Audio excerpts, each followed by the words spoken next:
Hey guys, good morning. Happy Tuesday. I hope you had a great weekend. Hopefully it was nice and relaxing.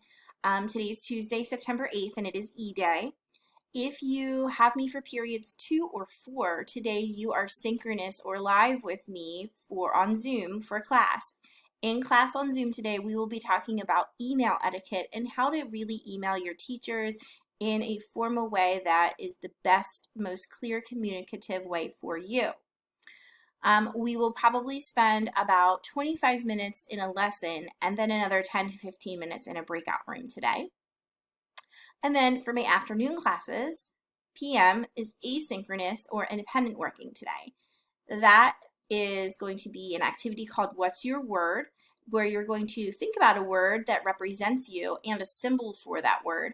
There are a lot of examples on Schoology for you. And then you're going to, your final submission of that after you create that is to submit an explanation video to Flipgrid. Also, you're going to watch a short instructional video that I made for you about accessing the diagnostic in IXL. That video is less than 5 minutes. And then we would like for you to spend about 15 minutes in your ELA diagnostic on IXL. And again, that instructional video tells you how to get to just the ELA only IXL. So I did want to show you how I did things last year. I had so many parent compliments last year about the way that I did my folders. And I was talking to another teacher who also felt strongly about doing them this way. And so I think we're going to try that out for this week, and then you guys can let me know if that's working for you or not. So I'm just going to give you a glance at it right now. So we're still going to go to the marking period 1 folder, and it still does have the completion settings on. So you still will need to follow the completion settings.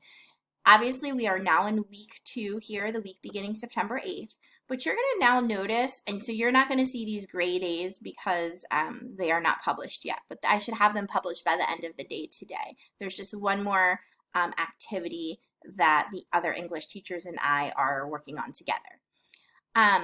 But for today, you're going to see that the completion settings are still on, but instead of it just being one long list, there's a list by day. And each day tells you what day it is, what letter day it is, and whether you're synchronous or asynchronous.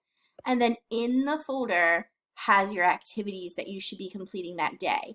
I know some of you were like racing ahead last week, and some of you really didn't know how much to complete, and so you did little or you caught up all the way at the end. And so in order to prevent this, I'm going to show you how I did that. And so this is asynchronous, and notice the asynchronous folders, and you can even see the one that's grayed out down here.